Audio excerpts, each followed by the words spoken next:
आज हम चर्चा करेंगे जीव और जीवन। सारा खेल ही जीव और जीवन का है। ये आंतरिक पुनरुत्थान कार्यशाला का 6ठा लेक्चर है।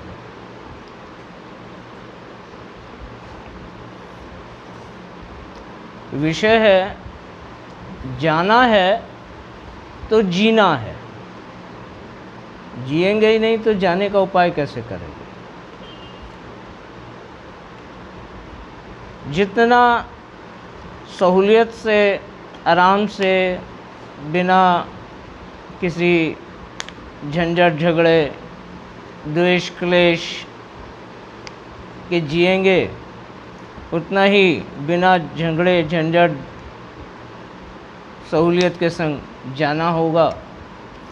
और जितना उलझा हुआ जीवन जिएंगे, उतनी ही जाने में उलझनों का सामना करना पड़ेगा। तो अगर जाना है तो जीना है। जबकि संतों का मत हमें मुक्ति का मार्ग बताता है, पर मुक्ति के उपाय के लिए तो जीना भी पड़ता है। यह सच है कि यह जगत नाशमान और उसका हर असबाब और वस्तु नाशमान है। फिर भी मनुष्य एक सांसारिक प्राणी है। यदि जुगत जाने की करनी है तो जीकर ही की जा सकती है। अतः संत मत राधा स्वामी यदि जाना सिखाता है तो जगत में जीना भी सिखाता है। मनुष्य देह ब्रह्मांड का एक छोटा सा नमूना या मॉडल है। यानी जो कुछ भी ताकतें और शक्तियाँ इस ब्रह्मांड में मौजूद हैं, वो सब मनुष्य देह में कारकुन हैं, एक्टिव हैं या प्रेजेंट हैं, जिन्हें एक्टिव करना पड़ता है और एक्टिव हो सकती हैं क्योंकि मौजूद हैं। अतः संपूर्ण ब्रह्म रचना और प्रकृति हर बार जन्म के साथ अपने एक नए आवरण और संतुलन के साथ प्रकट हो जाती है। यही मनुष्य जून है।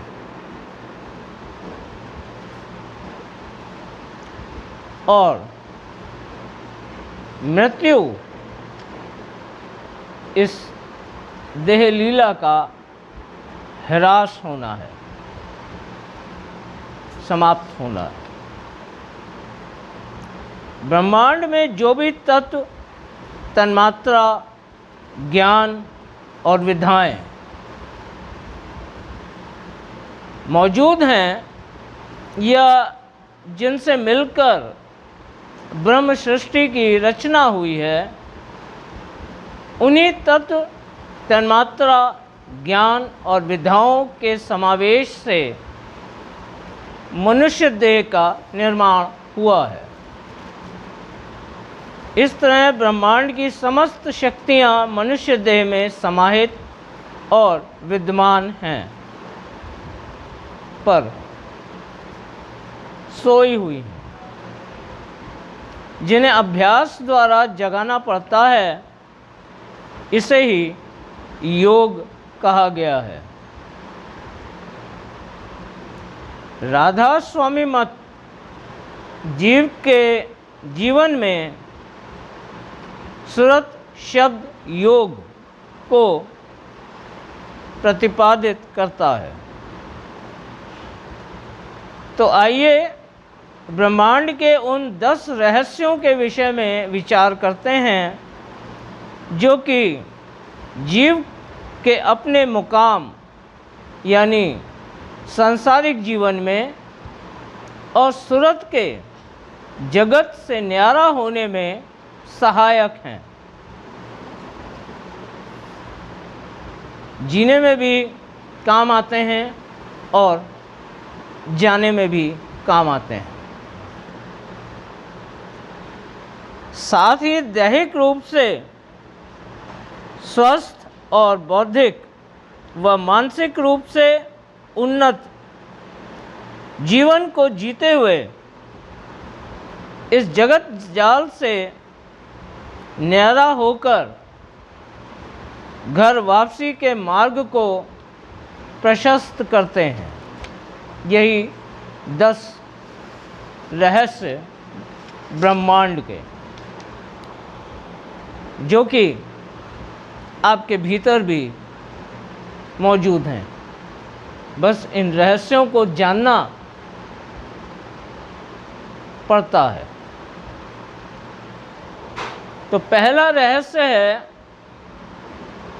ध्यान की सामर्थ्य, द पावर ऑफ मेडिटेशन। ध्यान एक प्रकार का आध्यात्मिक अभ्यास ही है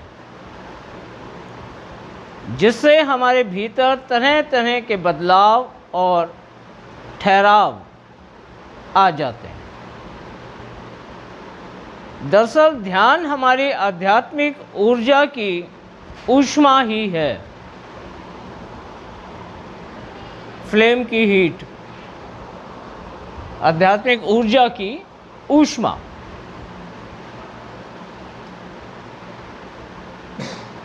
जिसका मानव सभ्यता की शुरुआत से ही प्रयोग किया जाता रहा है। यह एक शारीरिक और मानसिक अवस्था है जिसके द्वारा आपका मन धीरे धीरे एकाग्र और शांत होता जाता है। एक सत्संगी के लिए अभ्यास का पहला चरण यही है कि मन शांत और स्थिर हो सके। एक अनुमान के अनुसार प्रतिदिन हमारे मन में लगभग 60,000 से अधिक विचार तरंगें पैदा होती हैं, जिनमें से बस कुछ ही तरंगें पॉजिटिव सकारात्मक होती हैं, बाकी लगभग सभी नेगेटिव या नकारात्मक होती हैं। ध्यान की अवस्था हमें इन विचार तरंगों की भीड़ और शोर के बीच में से पॉजिटिव तरंगों को चुनने और आत्मसात करने की क्षमता और सामर्थ्य प्रदान करती है। ध्यान की अवस्था, ध्यान की अवस्था में ही हम अपने भीतर के इन सकारात्मक तत्वों को चुन सकते हैं और बिखरे हुए ध्यान में हम इन्हें छू भी नहीं सकते। इस तरह ध्यान ब्रह्मांड की एक अद्भुत शक्ति है। आधुनिक विज्ञान भी ध्यान की इस सामर्थ्य को स्वीकार करते हुए इसे अवसाद या डिप्रेशन और मानसिक तनाव व थकान से भरे विचारों को खत्म करने के लिए उपयोगी मानता है। साथ ही आत्म प्रेरणा व विश्वास के विकास में ध्यान हमारा हमेशा सहायक सिद्ध होता है।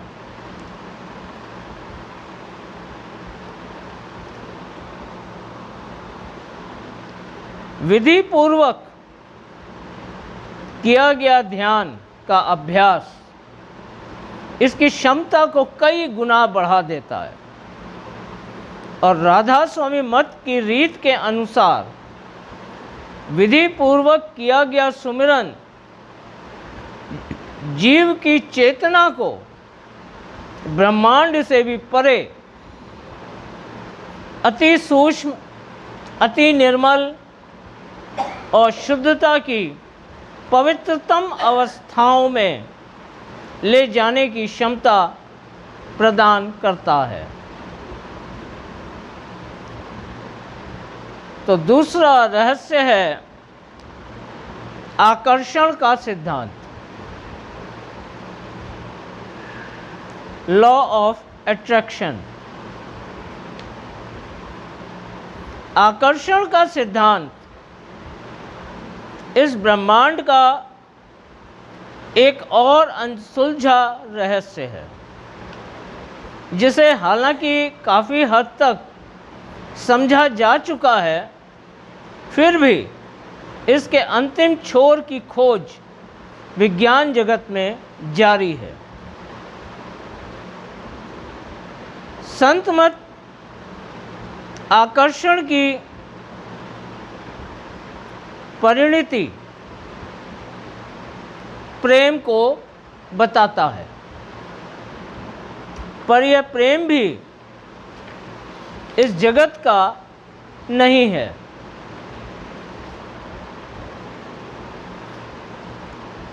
यह दिव्य प्रेम है जिसकी अनुभूति ब्रह्मांड की सीमाओं से परे पहुंचकर ही की जा सकती है। दरअसल हमें अपने विचारों की झलक ही अपने आसपास नजर आती है।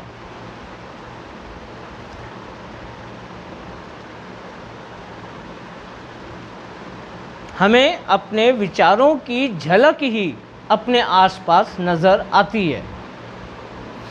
एक कहावत है, जाकी रही भावना जैसी, हरि मूरत देखी तिन वैसी।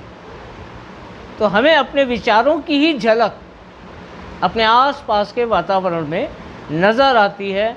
इसे हम अपना दृष्टिकोण कह सकते हैं। हर बात को देखने और समझने का दृष्टिकोण वैसा ही हमें नज़र आता है। किसी को रस्सी तो किसी को सांप नज़र आता है।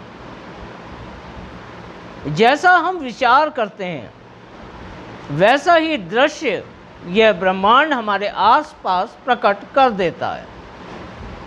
यह पूरा ही विधान एक बहुत ही दृढ़ अवस्था के साथ मिलकर काम करता है। ये मामूली बात नहीं है। अक्सर बातचीत में हम कहते हैं, आखिर तुम मेरी बात को समझ क्यों नहीं रहे हो?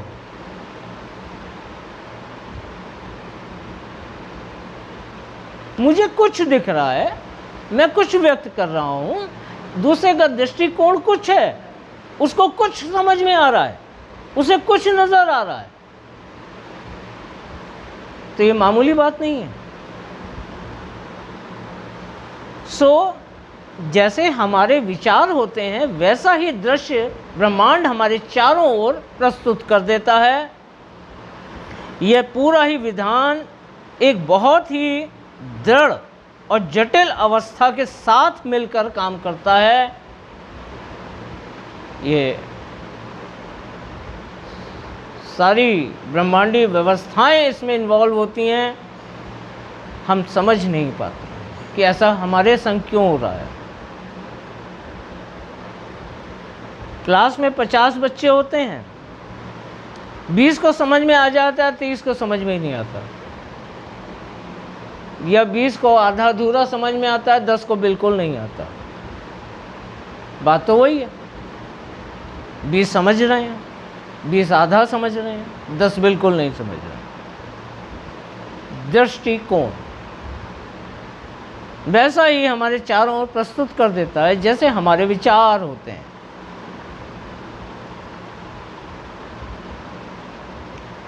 और स्वीकार करता है कि जो कुछ भी आप महसूस करते हैं और उसे प्राप्त करना चाहते हैं, और यदि आपकी सच्ची भावना अपनी पूरी दृढ़ता के साथ उसे आकर्षित करती है, तो प्रकृति का यह सबसे बड़ा नियम यानी आकर्षण का सिद्धांत एक जादू की तरह काम करता है और वह चीज़ स्वाभाविक रूप से आपके जीवन में बहुत करीब आ जाती है। इस तरह जो अभी तक आपका सपना या कल्पना थी वह एक दिन आपके जीवन में साकार हो जाती है। सुमिरन का यही फल है। सुमिरन करते हैं ना, बार बार एक ही विचार करते हैं, उसे पाना चाहते हैं, उसके लिए एफर्ट करते हैं। सो सुमिरन का यही फल है। आकर्षण का सिद्धांत आपकी वो भावनाएं उस अलौकिक ताकतों को आपकी ओर आकर्षित कर देती हैं, कर लेती हैं। पर मन आपको भटका के वहाँ खड़ा कर देता है जहाँ आपकी भावनाएं कामनाओं और लालसाओं में बदल जाती हैं, और वहाँ से आपको हटा देता है जहाँ की आपकी भावनाओं ने उस सामर्थ्य को आकर्षित किया था। यही कारण है कि कहने को तो 2-4 साल से भजन सुमरन में लगे हैं, पर मिला कुछ नहीं। आप वहाँ थे ही नहीं जहाँ मालिक बख्शीश कर रहा था। सो सच्चे हृदय से सुमरन का यही फल है कि अंतर में शब्द धुन नाम की प्राप्ति हो जाती है। तीसरा ब्रह्मांडीय रहस्य है कृतज्ञता का सिद्धांत,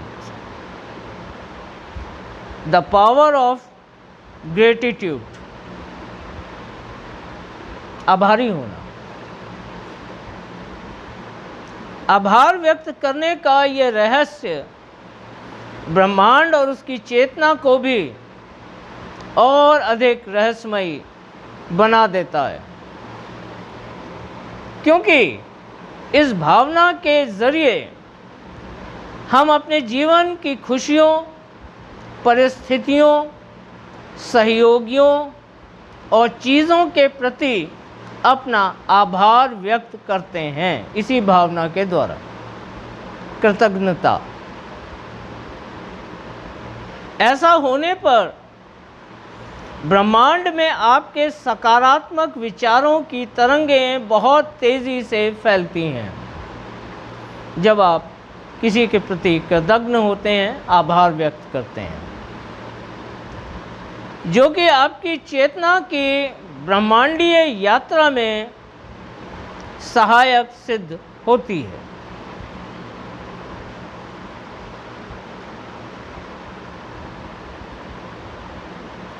जबकि इसका लाभ किसी दूसरे की चेतना को नहीं मिल सकता और इसका तुरंत प्रभाव आपको आपके वातावरण में तुरंत ही अनुभव होने लगता है। किसी का आभार व्यक्त करके देखिए, वातावरण में एकदम से परिवर्तन आ जाएगा। कभी भी आजमा लीजिए। फिर आपके जीवन में चाहे कितने ही दुख और तकलीफ़ें, विरोध और अवरोध क्यों ना हो, आपके सकारात्मक विचारों और भावनाओं से व्यक्त की गई कृतज्ञता आपके जीवन में खुशियों के नए नए रंग भर देती है। हाथ कंगन को आरसी क्या, पढ़े लिखे को फारसी क्या। आजमाओ और देख लो। इसके लिए कोई तपस्या थोड़ी करनी है। देखिए कि किस खुशी को आप अनुभव करेंगे, किसी का आभार हृदय से व्यक्त करके। बख्शनहार।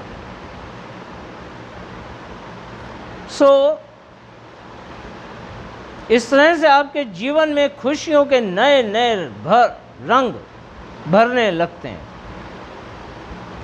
ऐसा केवल इसलिए संभव हो पाता है क्योंकि आपने आकर्षण के सिद्धांत के माध्यम से आभार व्यक्त करके अपने जीवन में अच्छी चीज़ों और परिस्थितियों को आकर्षित कर लिया है।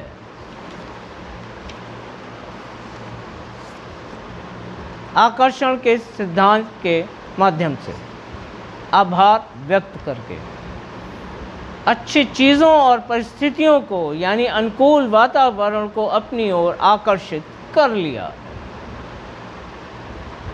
सतगुरु दीजे प्रेम दात मोहे,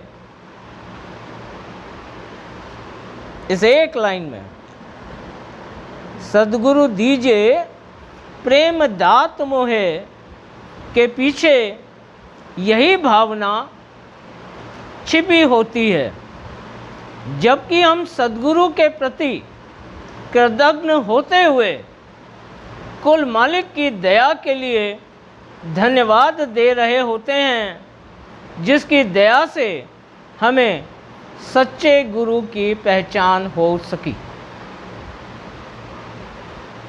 सदगुरु दीजे प्रेम दात मोहे, इसके पीछे ये अर्ज नहीं है। इस अर्ज के पीछे आपकी यही कृतज्ञता की भावना छुपी हुई है।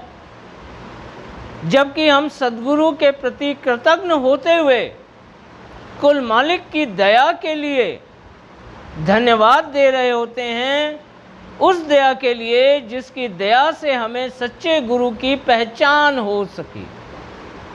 ये है इस कड़ी के पीछे छुपी कृतज्ञता की भावना। चौथा रहस्य, सूक्ष्म जगत।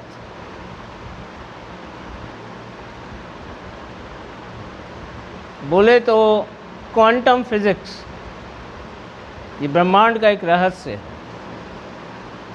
जो दिखाई नहीं देता। यह भी इस ब्रह्मांड का एक अद्भुत रहस्य है। जब इसका परीक्षण किया गया तो परिणाम हैरान कर देने वाले थे।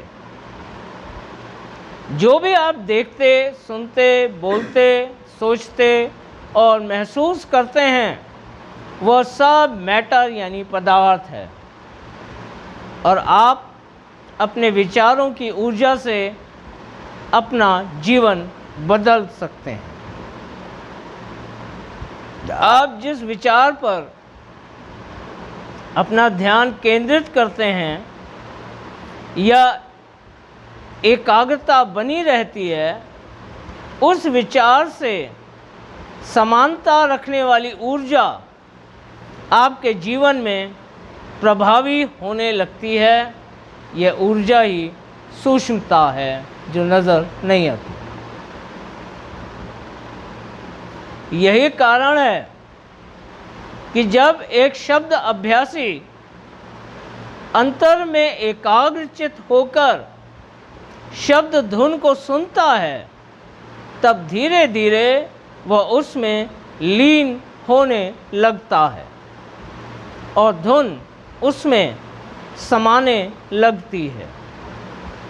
इस तरह धुन रूप, फिर शब्द रूप और समय आने पर प्रकाश रूप हो जाता है, या प्रकाश में परिवर्तित हो जाता है। ये बहुत बहुत उच्चतम अवस्था है, बहुत उच्चतम अवस्था है। प्रकाश में परिवर्तित होने के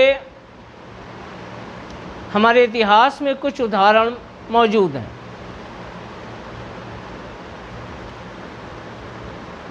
हज़रत ईसा मीराबाई।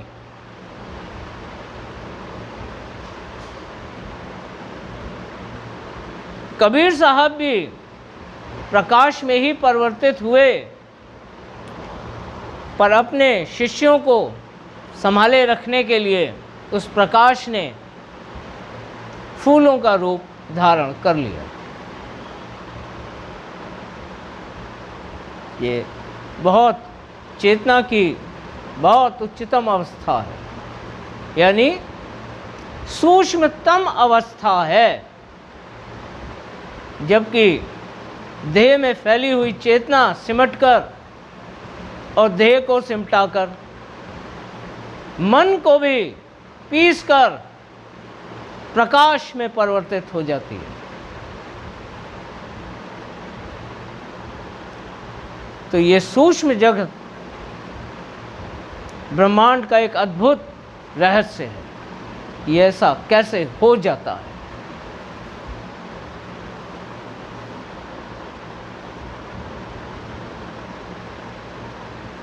अक्सर देखा है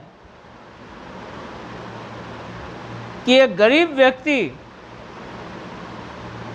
अमूमन गरीब ही रह जाता है, क्योंकि वह अपना अधिकतर समय अपनी परिस्थिति, हालात और किस्मत के लिए ईश्वर को कोसने और उल्हानाएं देने में ही बिता देता है। यही कारण है कि उसमें कभी सकारात्मक विचार और ऊर्जा आ ही नहीं पाती।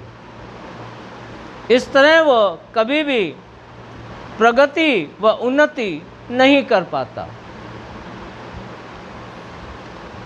वे लोग विरले ही होते हैं जो पेट्रोल पंप पर पेट्रोल भरते हुए रिफाइनरी लगाने की दृढ़ इच्छा शक्ति और सोच रखते हैं। उदाहरण हमारे बीच में ही है, हमारे ही देश का है। वे अपनी सकारात्मक सोच और दृढ़ इच्छा शक्ति यानी विल पावर के बल पर अपनी नकारात्मक और विपरीत परिस्थितियों और हालात को पीछे छोड़कर और आगे बढ़कर अपनी प्रगति और उन्नति के रास्ते खुद बना लेते हैं। ये विरले ही होते हैं, वरना अमूमन तो गरीब ही रह जाते हैं। इस ब्रह्मांड में सब कुछ एनर्जी का ही एक फॉर्म या ऊर्जा का ही एक रूप है। ना तो ऊर्जा को बनाया जा सकता है और ना ही इसे नष्ट किया जा सकता है। यह तो बस अलग अलग समय और आयाम में अपना रूप बदलती रहती है। यही सूक्ष्म जगत है। पांचवा रहस्य है लक्ष्य साधना और जागते सपनों की सामर्थ्य, power of goals and dreams. इस ब्रह्मांड का एक और रहस्य सपने हैं।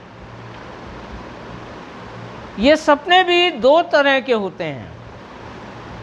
एक तो वह जो इस सोते समय हम नींद में देखते हैं, और दूसरे वो जो हम जागती खुली आँखों से देखते हैं और उन्हें साकार करना चाहते हैं।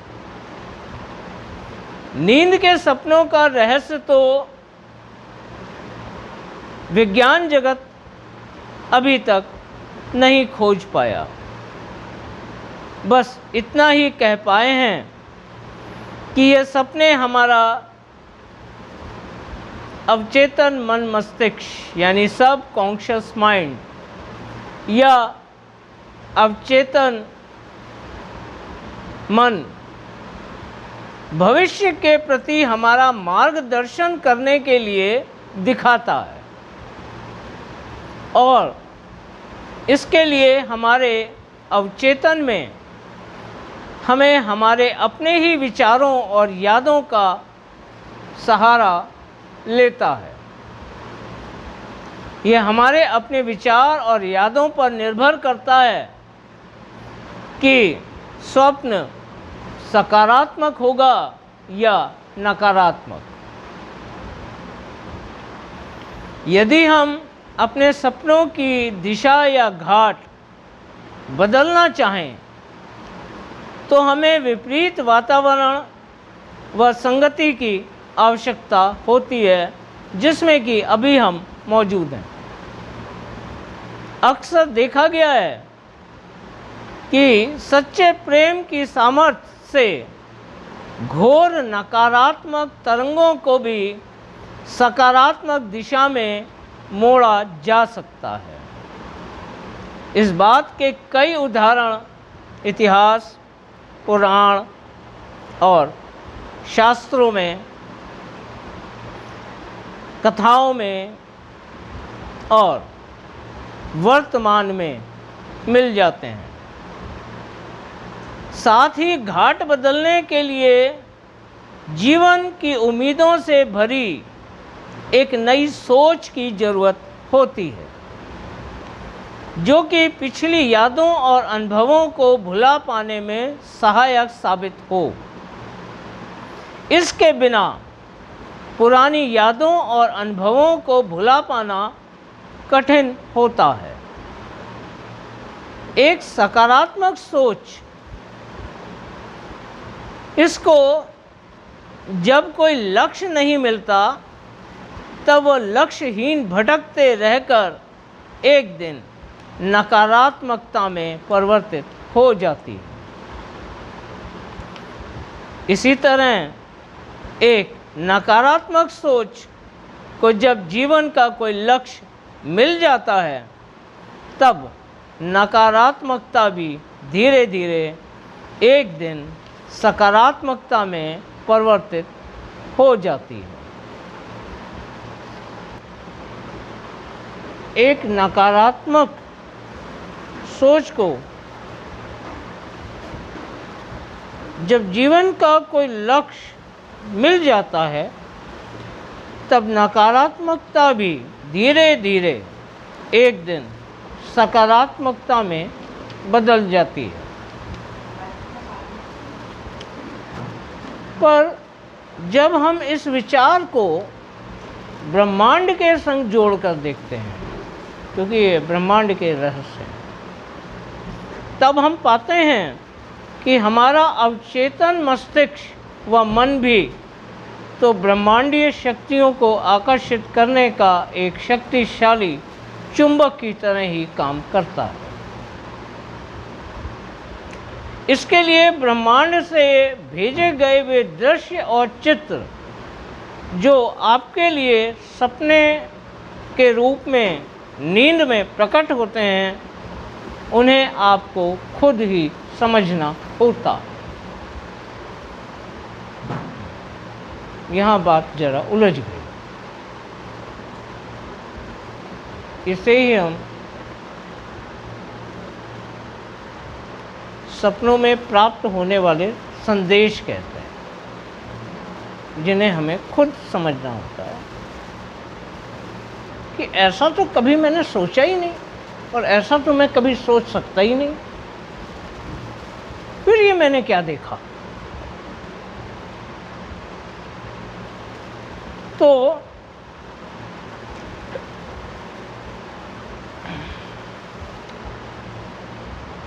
जब हम इसे ब्रह्मांड से जोड़कर देखते हैं इस थ्योरी को, तो हम पाते हैं कि हमारा जो मन है और जो मस्तिष्क है, ये ब्रह्मांड की पावर्स को, शक्तियों को आकर्षित करने वाला एक चुंबक की तरह काम करता है। तभी तो हमारे विचार, हमारी भावनाएं मन और मस्तिष्क के माध्यम से ही तो ब्रह्मांड में जाते हैं, जो ब्रह्मांड वो दृश्य हमारे चारों ओर प्रस्तुत कर देता है। जैसा हमने पहले जाना आकर्षण के सिद्धांत। तो हमारा मन और मस्तिष्क ब्रह्मांड की ताकतों को आकर्षित करने के लिए एक चुंबक की तरह काम करता है, और तब हमें वो संदेश प्राप्त होते हैं जो हमने न सोचे होते हैं न कभी देखे होते हैं। उनमें एक संदेश छुपा होता है हमारे लिए, जिसे हमें खुद मनन और चिंतन द्वारा समझना होता है। दूसरी ओर वे सपने जिन्हें आप खुली आंखों से देखते और सजाते हैं, अभी तो बात नींद की हो रही थी, साथ ही जिन्हें अपना लक्ष्य भी मानते हैं, तो यह सपने भी अपने आप में एक भारी सामर्थ्य रखते हैं, क्योंकि इन्हीं लक्ष्य की योजनाओं से निकलने वाली भारी तरंगें आपके जीवन में न केवल उस लक्ष्य को बल्कि उस लक्ष्य को प्राप्त करने के लिए, ध्यान दीजिएगा, जो आप सपने और योजनाएं बनाते हैं, जागती आंखों से सपने सजोते हैं, उस पर गहन चिंतन मनन विचार करते हैं, तो इनसे निकलने वाली जो भारी तरंगें हैं आपके जीवन में न केवल उस लक्ष्य को बल्कि उस लक्ष्य को प्राप्त करने के लिए पार की जाने वाली चुनौतियों को भी आकर्षित करती हैं।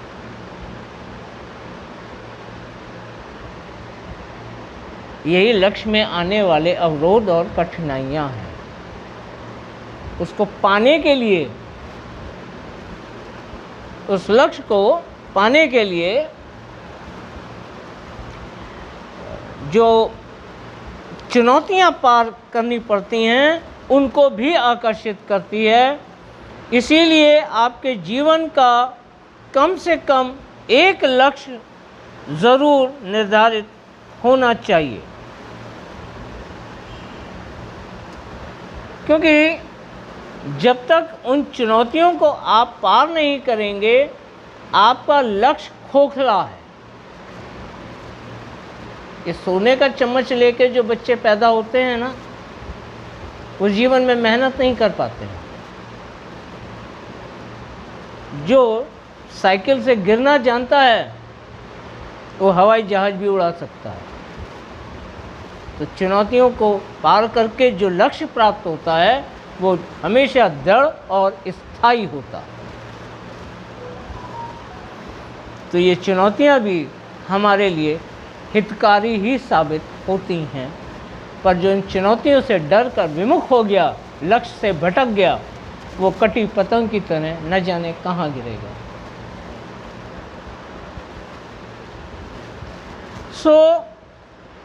इसलिए आप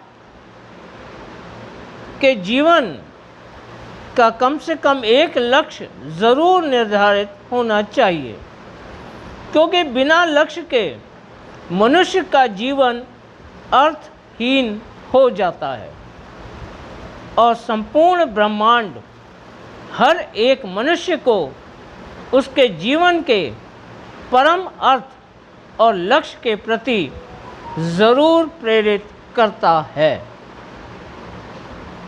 संपूर्ण ब्रह्मांड, क्योंकि वही आप में समाया हुआ है। तो आपके अंदर पैदा होने वाला परम अर्थ और लक्ष्य इस ब्रह्मांड का भी परम अर्थ और लक्ष्य है। तो जिस पर कर्मों का बोझ कम है, वह अपने जीवन के परम अर्थ को शीघ्र ही जान जाता है, पर जिस पर कर्मों का बोझा भारी है, वह उतनी ही देर से जान पाता है। इसे ही बाबूजी महाराज वक्त मुनासिब कहते हैं। जीवन के इसी परम अर्थ को संतों ने परमार्थ कहा है। परम अर्थ, परमार्थ।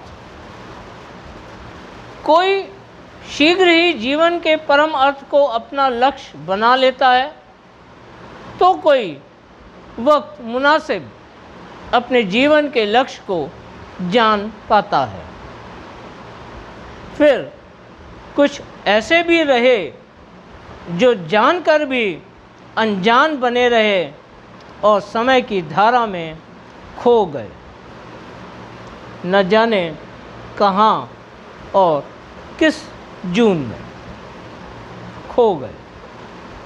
जो जानकर भी अनजान बने रहे और जगत के भोग और वासनाओं में,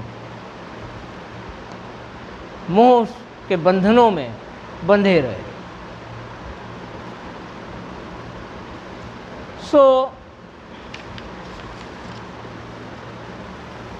ये था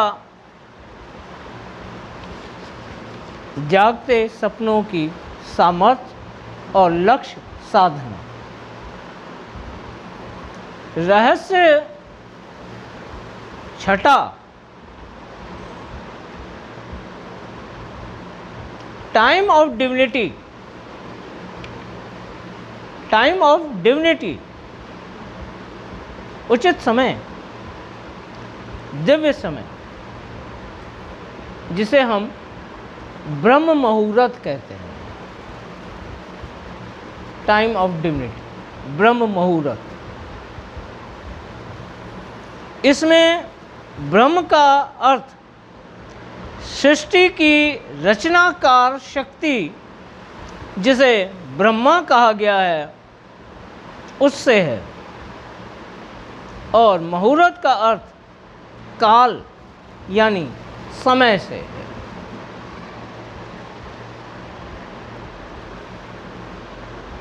तो यह समय या मुहूर्त ब्रह्मा की सामर्थ्य या चैतन्य ऊर्जा से भरा होता है। इस मुहूर्त के वातावरण में हम उस चैतन्य सामर्थ्य को महसूस कर सकते हैं और अनुभव भी। भारतीय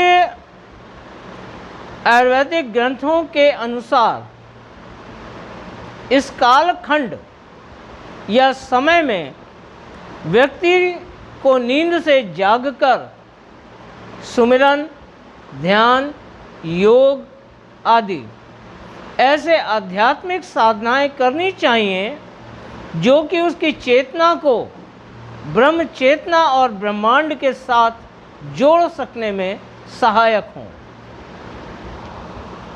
पार तो ब्रह्म और ब्रह्मांड को ही करना है, उसको पार किए बिना तो आगे यात्रा नहीं होगी। ब्रह्म मुहूर्त में केवल नींद से जाग भर जाने से यह काल हमारे शरीर की वात यानी वायु धात को शांत कर देता है, जो कि हमारे मन को शांत करने में सहायक सिद्ध होती है। गैस, सुबह सुबह ब्रह्म मुहूर्त में उठ जाइए, थोड़ी सी चहलकदमी करिए, आपके अंदर जितनी गैस है ना, वात खत्म हो जाएगी, और गैस खत्म हो गई तो मन शांत हो जाएगा, और गैस बनती रही मन बेचैन रहेगा।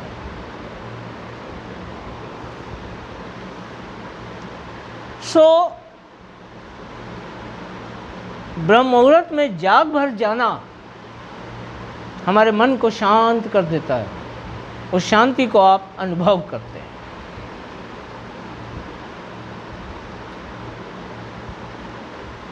उठ जाइए, उजाले को देखिए, किरणें नजर नहीं आएंगी, सूर्य नजर नहीं आएगा, उजाला नजर आएगा। वो उजाला देखिए, चिड़ियों की चहचहाट सुनिए, हवा की ताजगी को महसूस करिए, मन को बहुत शांति मिलेगी सिर्फ जाग भर जाने से।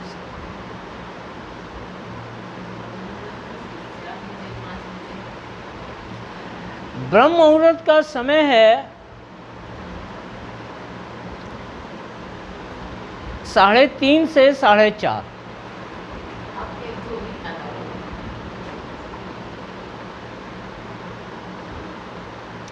ये प्योर समय है। इससे पहले और इसके बाद थोड़ा हल्का होता है, ये सबसे प्योर होता है। वैदिक पद्धति में इस समय को इष्ट की आराधना, प्रार्थना आदि कार्यों के लिए उपयुक्त माना गया है। ब्रह्म मुहूर्त में ध्यान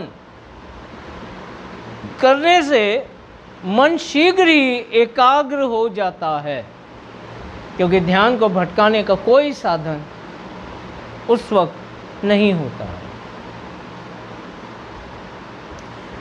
सो जब तक कि अंतर में शब्द धुन ना खुल जाए, एक सुरत शब्द अभ्यासी के लिए ब्रह्म मुहूर्त में अभ्यास करना यानी सुमरन विधि। तो एक सुरत शब्द अभ्यासी के लिए ब्रह्म मुहूर्त में अभ्यास करना शीघ्र फलदायी होता है। बहुत आसानी से धुन अंतर में पकड़ में आ जाती है उस शांत मन के वातावरण में। 7वां रहस्य है 7वां चक्र, 7th फेनोमेना, 7वां चक्र। हमारी जानकारी के अनुसार देह में 6 चक्र ही होते हैं और ब्रह्मांड में 6 कमल होते हैं। सो ब्रह्मांड में 6 कमलों में नीचे से पहला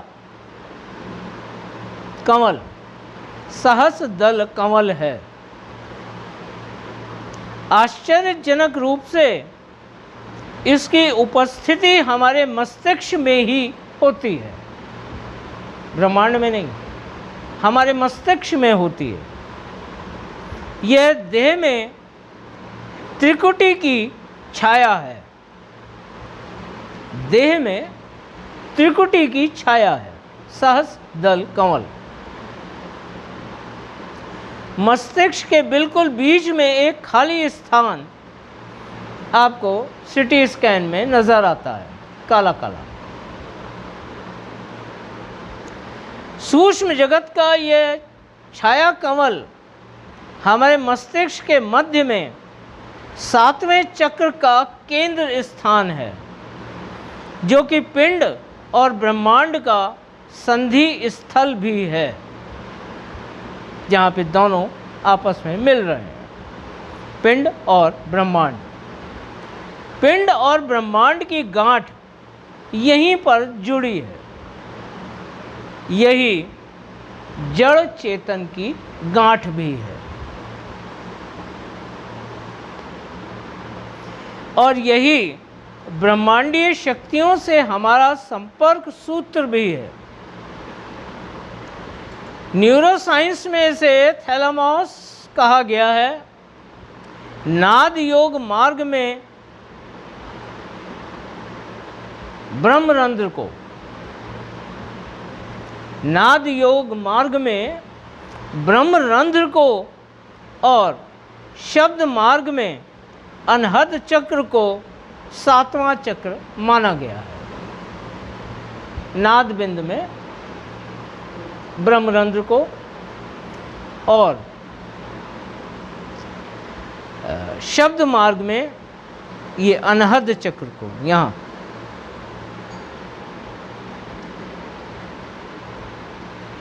सातवां चक्र माना गया है।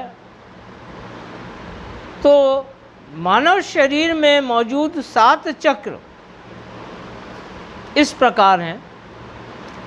एक मूलाधार, स्वाधिष्ठान, मणिपुर, अनाहत, विशुद्धि, आज्ञा और सहस्रदल कमल या सहस्त्रार्थ चक्र, इसे सहस्त्रार्थ चक्र भी कहा गया है।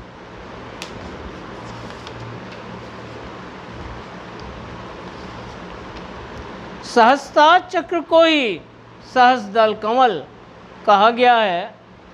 यही योगियों का 7वां चक्र है। नादियों के लिए ब्रह्मरंध्र और शब्द अभ्यासियों के लिए अनहद चक्र ही 7वां चक्र है।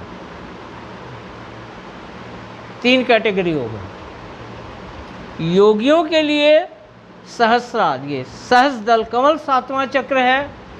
नाद मार्गियों के लिए ब्रह्मरंध्र 7वां चक्र है और शब्द अभ्यासियों के लिए अनहद चक्र, ये 7वां चक्र है। जबकि सहस्रदल कमल ही केंद्रीय भूमिका में होता है, बिल्कुल बीच में थैलेमस।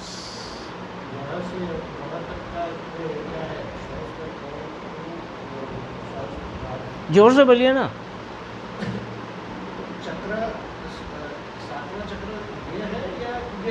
ये छठा चक्र है, सहस्रदल कमल, जो कि ब्रह्मांड का कमल है पर देह में मौजूद है, इसलिए हम देह में उसे 7वां कहते हैं। वो कमल तो ब्रह्मांड का है, सहस्रदल कमल है, चक्र नहीं है। चक्र ये द्वार है जिनको हम 7वां कहते हैं, ब्रह्मरंध्र और अनाहत। इनका केंद्र जो है, हमने इन्हें द्वार कह लिया देह से बाहर निकलने का, चक्र भी कह दिया, लेकिन द्वार, उसका जो केंद्र है वो कमल है। ब्रह्मांड का सबसे निचला, देह में सबसे ऊंचा, 6 चक्रों को पार करके 7वां।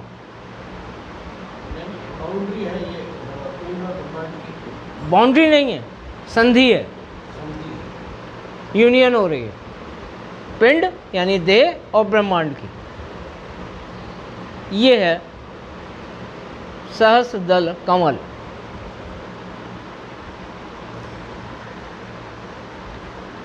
ये 7वां चक्र ही जीव को ब्रह्मांड से जोड़ता और ब्रह्मांडीय शक्तियों का अनुभव करवाता है।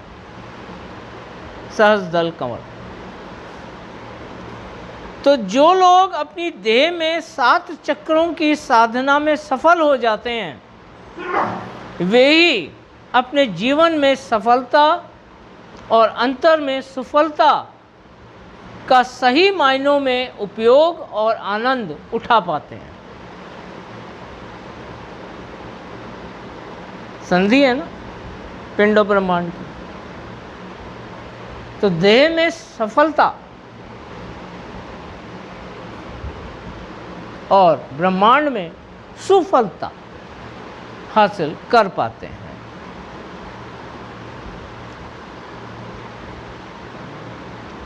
पर जो ऐसा नहीं कर पाते, वे किसी न किसी स्तर या बिंदु पर पहुंचकर असफल ही रहते हैं।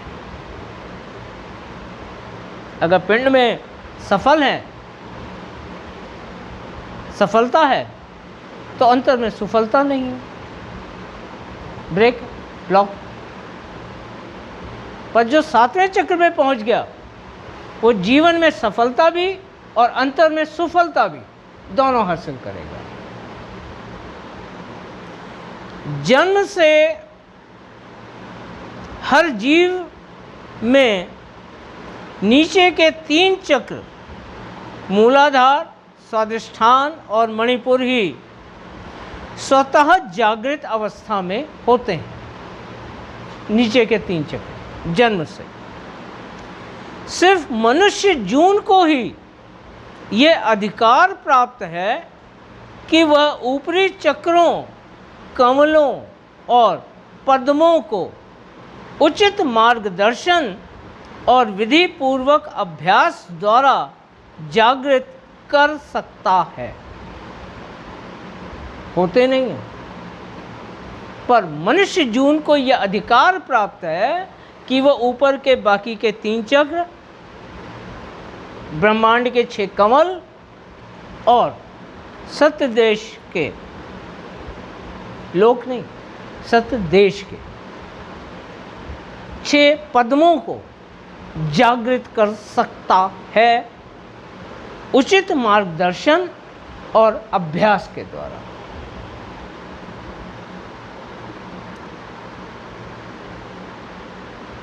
और इस तरह पुनर्जन्म चक्र, रीबर्थ साइकिल से छूट सकता है।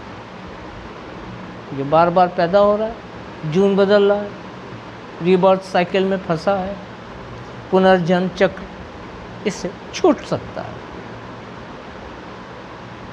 सो जो इन 7 चक्रों के ज्ञाता और भेदी हैं, वे भली भांति जानते हैं कि देह के सभी चेतना चक्रों का सीधा संबंध ब्रह्मांड के चेतना कमलों के साथ जुड़ा हुआ है, जो इस 7वें चक्र के ज्ञाता और भेदी हैं या पहुंच चुके हैं 7वें चक्र पे।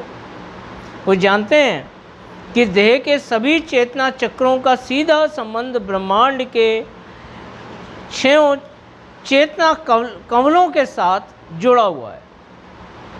यूँ तो मनुष्य देह में 109 चेतना चक्र हैं, 109, जिनमें से 12 चक्र मुख्य हैं, फिर 12 में से 9 और 9 में से 7 चक्र ही मुख्य हैं या प्रमुख हैं। 109 में 12, 12 में से 9 और 9 में से 7। ये 7 चक्र ही मनुष्य देह में ब्रह्मांडीय चेतना के वे प्रमुख केंद्र हैं, जहाँ पहुंचकर हमारी सभी 72,000 नाड़ियाँ आपस में मिलकर एक हो जाती हैं। भारतीय साधकों, योगियों और नादियों ने अपनी साधना में इन सभी चक्रों को भेद कर या जागृत करके ही शांत, सरल और समृद्ध जीवन के रहस्य को पाया है। शांत, सरल और समृद्ध जीवन के रहस्य को पाया है। यह चक्र हमारे शरीर में वे द्वार हैं जिनमें से यदि एक भी बंद हो जाए या कोई अवरोध पैदा हो जाए तो निश्चित ही नीचे के अन्य सभी चक्रों तक चेतना का प्रवाह भी बाधित होने लगता है और शरीर का, जीवन का संतुलन बिगड़ जाता है, जिसका परिणाम यह होगा कि दैहिक अंगों में चेतना का प्रवाह अवरुद्ध होने के कारण चैतन्य और चैतन्यता में शिथिलता आने लगेगी। चेतना का प्रवाह अवरुद्ध होने से चैतन्य यानी मन और चैतन्यता यानी देह में शिथिलता, कमज़ोरी या सामर्थ्य कमज़ोर होने लगेगी।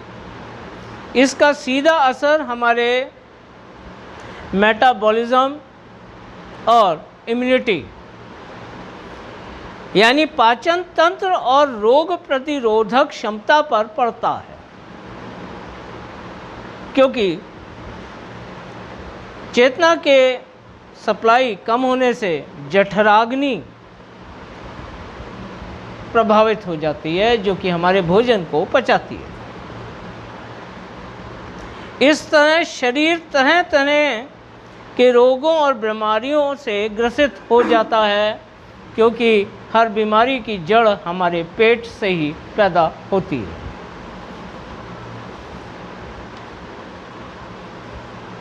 दरअसल इन चक्रों में असीमित चेतना या ऊर्जा का भंडार छुपा होता है। जो भी व्यक्ति ध्यान के माध्यम से इन चक्रों को खोलने में सफल हो जाता है, वह न केवल अपनी आयु की पूर्णता को प्राप्त करता है, बल्कि हर दुख व सुख में समान भाव हो जाता है।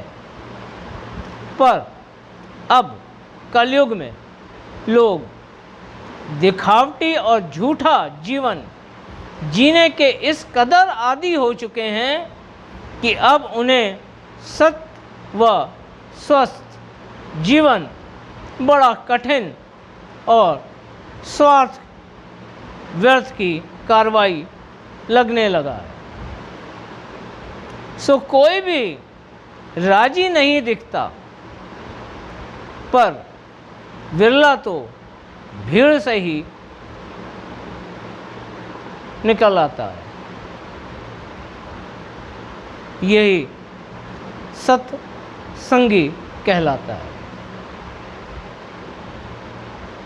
इस दिखावटी और झूठे जीवन के जीने के आदी लोगों की भीड़ में से कोई विरला निकल ही आता है, और वही सत्संगी कहलाता है, जो सूरत को शब्द से जोड़कर अपने भीतर के छयों चक्र, कमल और पद्मों को खोल लेता है। सकता नहीं, खोल लेता है, वही सत्संगी है।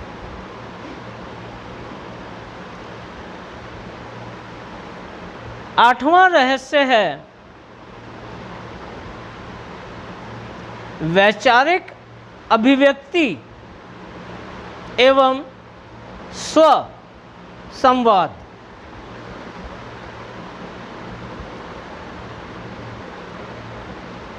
So power of writing your thoughts and self-talking,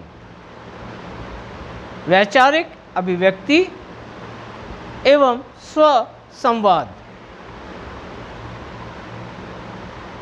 अपने विचारों को लिखकर व्यक्त करना और स्वयं में उत्तर की खोज, ये दोनों ही बातें ब्रह्मांडीय चेतना पर प्रभावी रूप से अपना असर डालती हैं।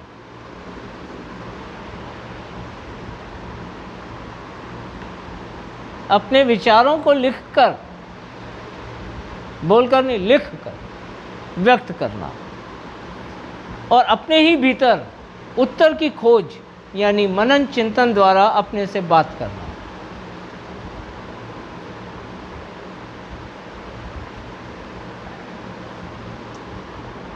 ये दोनों ही बातें ब्रह्मांडीय चेतना पर, ब्रह्मांड की चेतना पर प्रभावी रूप से अपना असर डालती हैं। कैसे, इसे ही समझते हैं।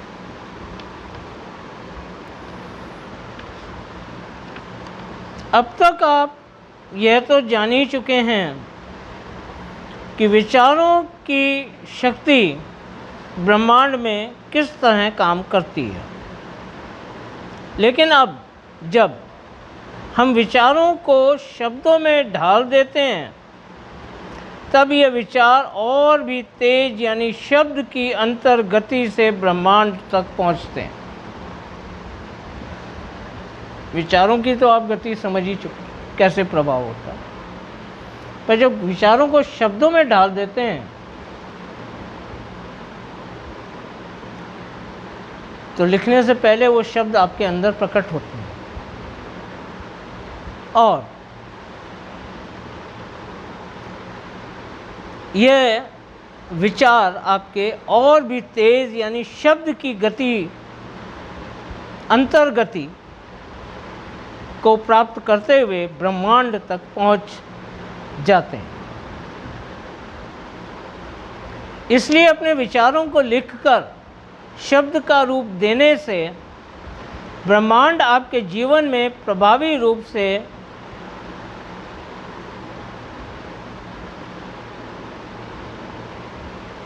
वह चुनौतियां प्रस्तुत करता है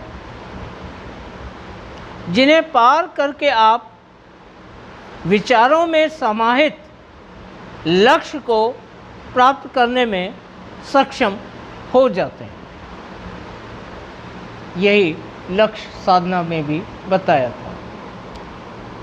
इसके लिए आप किसी भी कागज, कपड़ा, लकड़ी, धातु, पत्थर आदि पर एक अर्थपूर्ण थोड़े ही शब्दों में अपना विचार लिखकर अपना लक्ष्य संदेश ब्रह्मांड तक भेज सकते हैं। आपने आम तौर पर देखा होगा कि बौद्ध भिक्षु और अनुयायी कपड़े पर मंत्रों को लिखकर डोरी के सहारे हवा में बांध देते हैं। उनकी इस कार्रवाई के पीछे यही भाव है। तो जब आप अपने विचार लिखते हैं तब आप इस ब्रह्मांड को वह संदेश देते हैं कि आप हर स्थिति और परिस्थिति में अपने लक्ष्य के प्रति पूरी ईमानदारी और दृढ़ता से डटे और उपस्थित रहेंगे। इसीलिए आप लिख रहे हैं। तो आप ब्रह्मांड को एक संदेश देते हैं कि आप पूरी ईमानदारी और दृढ़ता से डटे और उपस्थित रहेंगे अपने लक्ष्य के प्रति। फिर होता यह है कि यह ब्रह्मांड आपको उस लक्ष्य को प्राप्त करने के लिए हर तरह से योग्य और सक्षम बनाने में लग जाता है। ब्रह्मांड आपको उस लक्ष्य को प्राप्त करने के लिए हर तरह से सक्षम और योग्य बनाने में लग जाता है। चुनौतियों द्वारा गढ़ता है, आपको आपके लक्ष्य के प्रति गढ़ता है ये ब्रह्मांड उन चुनौतियों के द्वारा जो आपके सामने प्रस्तुत करता है। क्योंकि वही उन चुनौतियों को पैदा करने वाला है जिनका आप अपने जीवन में सामना करते हैं और सफल होते हैं। ये ब्रह्मांड से ही चुनौतियां आती हैं। अब बात करते हैं सेल्फ टॉक या स्व संवाद की। यह खुद से बात करना ही है, स्व संवाद। अपने दिल की बात सुनना और अपने अवचेतन मन से परामर्श लेना, अपने दिल की बात को सुनना और अपने अवचेतन मन से परामर्श लेना, सलाह लेना, यही इस प्रक्रिया का मुख्य भाग है। क्योंकि हमारे भीतर मौजूद ये दोनों ही तत्व इस ब्रह्मांड के सबसे शक्तिशाली और सामर्थ्यवान तत्व हैं।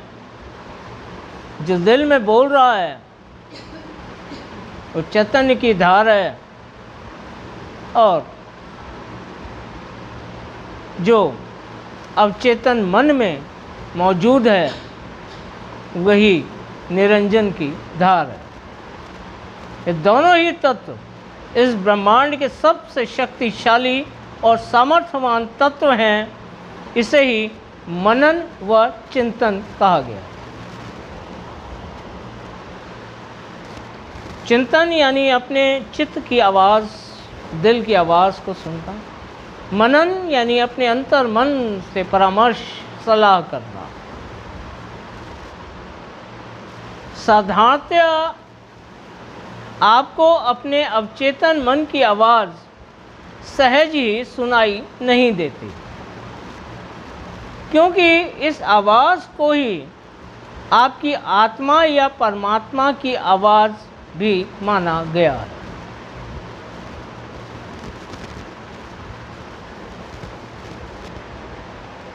निरंजन परमात्मा, निरंजन की धार ही नीचे उतर के परमात्मा कहलाई।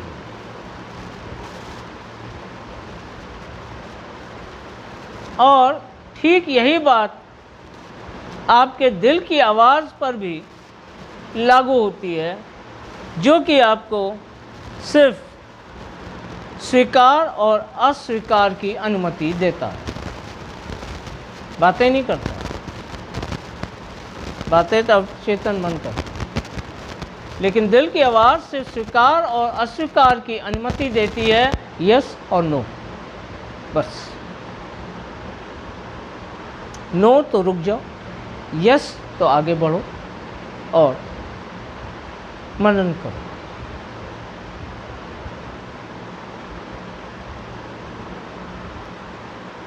इस किसी शांत वातावरण और एकांत में रहकर खुद से ही प्रश्न करना और ध्यान से अपने अंतर में उठती आवाज़ में उत्तर को खोजना, यह एक बहुत ही प्रभावशाली और महत्वपूर्ण विधा है।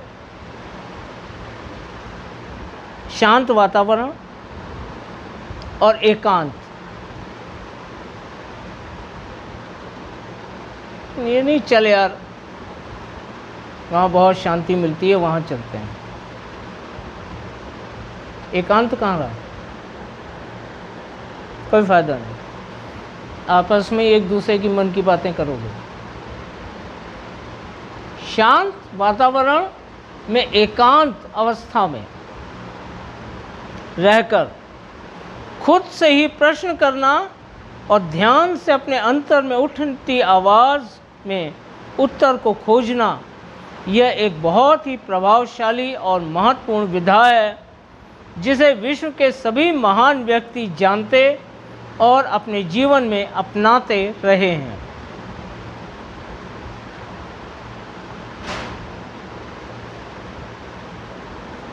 मोदी साहब भी 6 साल तक भी हिमालय में तपस्या कर रहे थे, आज वर्ल्ड लीडर हैं।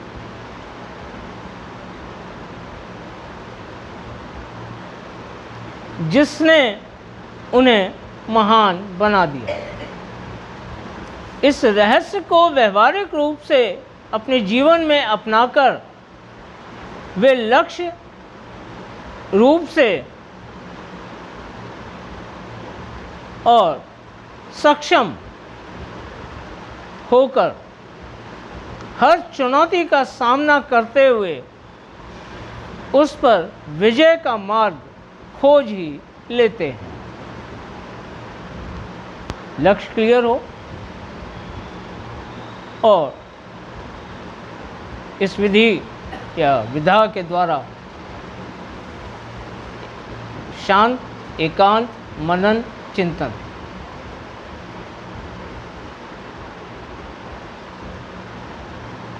तो हर समस्या पर विजय का मार्ग मिल जाता है। फिर उनसे प्रेरित और प्रभावित लोग, आम लोग जिनके वो लीडर हैं, जिन्हें वो लीड कर रहे हैं, जो उनका अनुसरण कर रहे हैं और बढ़ के अनुकरण भी कर रहे हैं, तो ये अनुसरण और अनुकरण वाले लोग या उनके शिष्य उनकी शिक्षाओं का अनुसरण करते हुए समय के साथ एक नए धर्म का निर्माण कर लेते हैं। मैंने मोदी जी का जिक्र किया तो बहुत से लोग कहेंगे हम तो भाई बीजेपी वाले हैं, अपना लिया। कुछ कहते हैं हम कांग्रेसी, जिन्हें केजरीवाल अच्छा लगता है वो कहते हैं हम तो आम आदमी हैं भाई, हमारा नेता वो है। एक नए धर्म का निर्माण कर लेते हैं। ईसा के पीछे चलने वाले ईसाई कहलाए, मोहम्मद के पीछे चलने वाले मुसलमान कहलाए।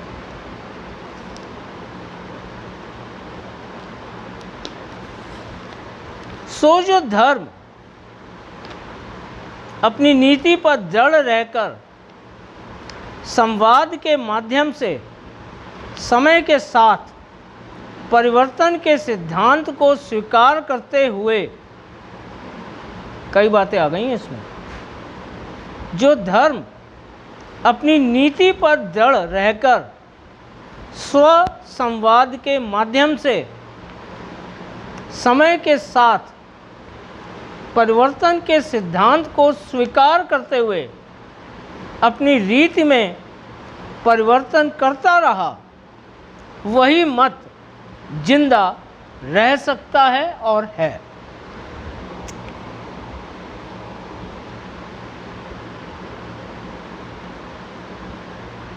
नीति में परिवर्तन नहीं आया, रीति में परिवर्तन आया। इसी का ध्यान देने की बात है। फिर से दोहराता हूं, अपनी नीति पर जड़ रहकर, नीति यानी सिद्धांत, उस पर जड़ रहकर उसमें कोई परिवर्तन नहीं हो सकता। स्व संवाद के माध्यम से, यानी वर्तमान स्थिति और परिस्थिति और वातावरण को में खुद को कैसे एडजस्ट करना है। स्व संवाद, शांत, एकांत, मनन, चिंतन, इसके माध्यम से समय के साथ परिवर्तन के सिद्धांत को स्वीकार करते हुए, समय के साथ परिवर्तन के सिद्धांत को स्वीकार करते हुए, यानी समय के विरोध में नहीं, समय का सहयोग लेते हुए अपनी रीति में परिवर्तन करता रहा। अब परिवर्तन कहाँ रहा है? रीति में, तरीके में। सिद्धांत वही है, उस सिद्धांत पर चलने का तरीके में परिवर्तन करता रहा, समय के परिवर्तन सिद्धांत के साथ मनन और चिंतन करते हुए। भेड़ चाल नहीं, मनन और चिंतन करते हुए वही मत जिंदा रह सकता है और है।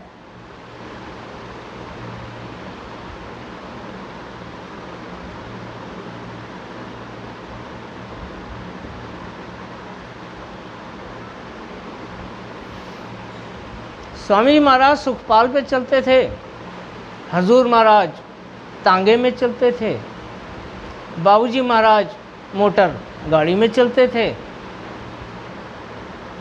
आज के गुरु हवाई जहाज में उड़ेंगे, पर संत मत नहीं बदलेगा, पर संत मत नहीं बदलेगा। लोगों का शरीर स्वस्थ था,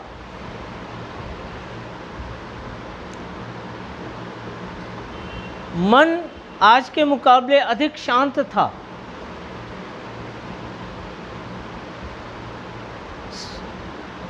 तो कुक्कुट आसन सहज था।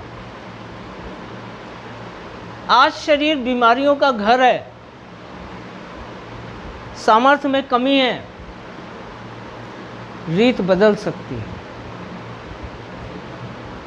कुक्कुट आसन नियम नहीं है, साधन है, साधन बदल सकता है। जैसे सुखपाल से तांगा और तांगे से मोटर हो सकती है, साधन बदल सकता है पर सिद्धांत नहीं बदल सकता।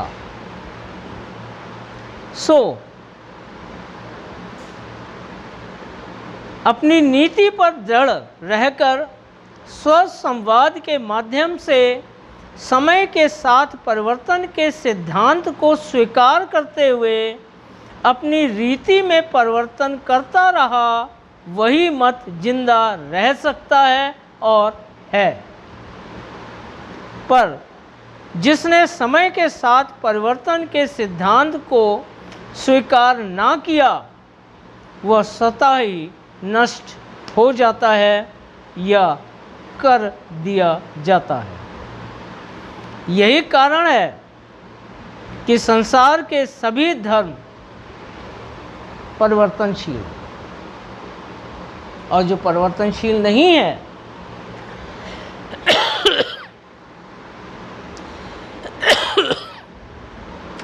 वो नष्ट हो जाता है या कर दिया जाता है। मैं और किसी धर्म की बात नहीं करूंगा, सनातन की बात करूंगा, जिसे हम आज सनातन धर्म कह रहे हैं। उसके सिद्धांत हर युग में बदल जाते हैं। जो सतयुग के सिद्धांत थे वो त्रेता में लागू नहीं थे, क्योंकि त्रेता में परिस्थितियां बदल गई थी। त्रेता के सिद्धांत द्वापर में लागू नहीं थे, क्योंकि परिस्थितियां बदल गई थी। और द्वापर के सिद्धांत कलयुग में लागू नहीं हैं, क्योंकि परिस्थितियां बदल गई और धर्म सनातन है, जिंदा। कुछ ऐसे धर्म हैं जिन्होंने 1500 साल पहले लिखी किताब में भाषा भी नहीं बदली, एक अक्षर भी नहीं बदला, और उसी को पकड़ कर बैठ गए। 1500 सालों में जगत में होने वाले परिवर्तनों के साथ नहीं चले। अगर इस भाषा में पोथी है तो इसी भाषा में पढ़नी होगी, दूसरी भाषा में ट्रांसलेट नहीं होगी। करने वालों ने कर भी दिए, पर उनके धार्मिक रीत के अनुसार नहीं हो। उस धर्म की आज स्थिति संसार में आपके सामने है। खत्म हो रहा है, मर रहा है, बिखर रहा है। एक ऐसा धर्म जिसने संसार की हर भाषा में अपने धर्म ग्रंथ को ट्रांसलेट कर दिया, वह दुनिया का सबसे बड़ा धर्म है।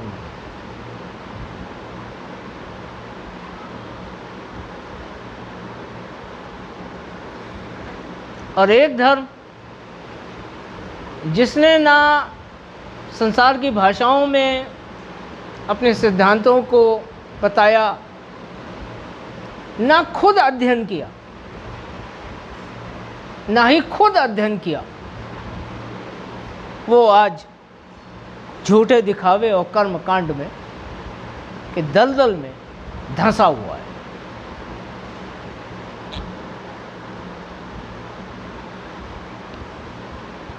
सो जो धर्म अपनी नीति पर दृढ़ रहा और रीति में परिवर्तन करता रहा, वही जिंदा मत है।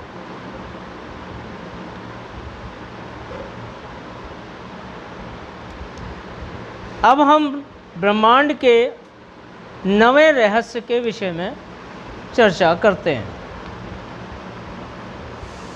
कल्पना शक्ति की सामर्थ्य। सभी कल्पना करते हैं, पर उसकी सामर्थ्य से परिचित नहीं है। कल्पना शक्ति की सामर्थ्य, द पावर ऑफ विजुअलाइजेशन। इस शक्ति का रहस्य यह है कि इस प्रक्रिया के माध्यम से आप अपने विचारों को दृश्यों में बदलकर या बदलने की सामर्थ्य रखते हैं। अपने विचारों को दृश्यों में बदलने की। इस तरह अपने लक्ष्य को नज़दीक से महसूस करते हुए उसमें इतना गहरे उतर सकते हैं कि आप उसे वास्तविकता में अनुभव करने और उसके आनंद में जीने लगते हैं। दरअसल इन चक्रों में असीमित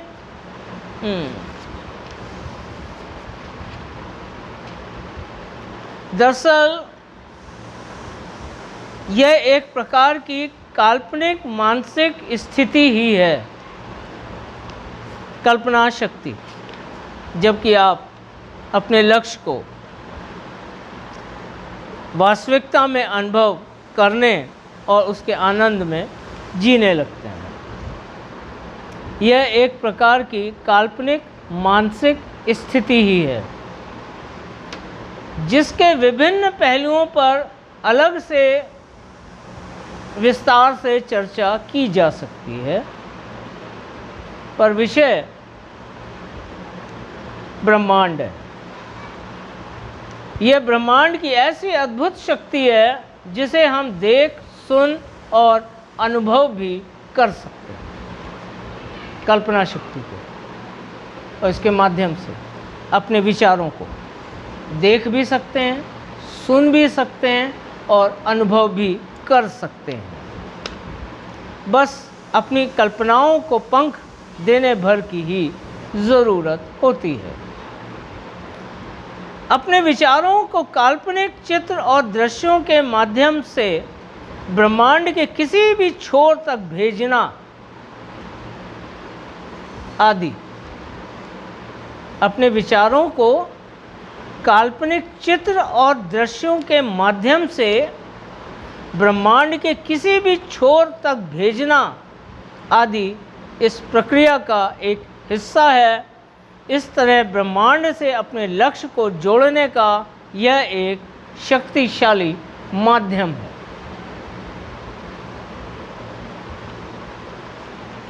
कुछ लोग आंख बंद करते ही सतलोक पहुंच जाते हैं कल्पना शक्ति द्वारा। बहुत पावरफुल है। आंख बंद करते ही सतलोक का दृश्य उनके आंखों में घूमने लगता है। सद्गुरु के संग बैठ के चर्चा भी कर लेते हैं आंख बंद करके, भोग भी लगा देते हैं, आरती पूजा भी कर लेते हैं कल्पना शक्ति द्वारा। सद्गुरु भी क्रिएट हो जाते हैं, संवाद भी हो जाता है, भोग भी लग जाता है, आरती भी हो जाती है और उसके आनंद को वो अनुभव भी करते हैं। ऐसी है कल्पना शक्ति। 10वां रहस्य है निरंतरता का सिद्धांत, द लॉ ऑफ कंटिन्यूटी। निरंतरता का सिद्धांत। आपने अक्सर सुना होगा कि बैठे हुए का भाग्य बैठा रहता है, खड़े हुए का भाग्य खड़ा रहता है और बढ़ते हुए का भाग्य बढ़ता जाता है। निरंतरता का यही रहस्य है। मान लीजिए आपने अपनी सोच और विचारों को सकारात्मक कर लिया, अपने निर्णय पर भी आप दृढ़ हैं, इरादा भी मजबूत और लक्ष्य भी निश्चित कर लिया, पर अगले ही पल आपके विचार नकारात्मक हो जाते हैं। ऐसा हमारे साथ अक्सर होता है। यानी अब आप ब्रह्मांड की शक्तियों की अवहेलना कर रहे हैं। इसी कारण उसमें अचानक एक अवरोध पैदा हो जाता है। पर आपको अपनी निरंतरता को बनाए रखना है। यानी आपको अपनी सकारात्मक सोच के प्रति अपनी निरंतरता को बनाए रखना है। इस निरंतरता को बनाए रखने के लिए आप मानसिक सोच को विस्तृत बनाने वाले उपायों पर ध्यान केंद्रित कर सकते हैं। कैसे? कोई एग्जाम्पल? क्या करना है? अपनी सकारात्मक सोच के प्रति अपनी निरंतरता को बनाए रखना है और इस निरंतरता को बनाए रखने के लिए सकारात्मक आप मानसिक सोच को, मन की सोच को विस्तृत बनाने वाले उपायों पर और वाइड करने वाले उपायों पर ध्यान केंद्रित कर सकते हैं। पत्नी से झगड़ा हो गया, पति से झगड़ा हो गया, सारी बुराइयां नजर आ रही हैं पत्नी में या पति में, बहुत गुस्सा आ रहा है, तो अपने सोच को बढ़ाइए, अपने अंदर की सकारात्मक निरंतरता को जारी रखने के लिए जो कि नकारात्मकता में बदल रही है, मानसिक सोच को और बढ़ाइए और बढ़ाने वाले उपायों पर जो आपकी मानसिक सोच को बढ़ा सकें अपने ध्यान को केंद्रित करिए। अच्छे दिनों को याद करिए, उन पलों को याद करिए जब पत्नी और पति बहुत अच्छा लगा, उन पलों को याद करिए, उसकी अच्छाइयों पर ध्यान केंद्रित करिए। ये तो गलत किया सो किया, पर ये सब भी तो करती है। अच्छाइयों पे अपने ध्यान को केंद्रित करिए, यानी अपने अंदर की सकारात्मकता को बढ़ाने वाले उपायों पर ध्यान केंद्रित करिए, तो आपके अंदर की नकारात्मकता खत्म हो जाएगी और सकारात्मकता की निरंतरता बनी रहेगी। ये एक एग्जाम्पल जो कि आपके दृष्टिकोण को विस्तृत करने में सहायक हों और हमेशा आगे बढ़ने की प्रेरणा देने वाले हों। आपके उज्जवल भविष्य की शुभकामनाओं के साथ मैं आशा करता हूं कि आप ब्रह्मांड के इन रहस्यों को जानें और समझेंगे और अपने जीवन में इनका सदा सदुपयोग करेंगे। हमेशा ध्यान रखें कि अगर जाना है तो जीना भी होगा।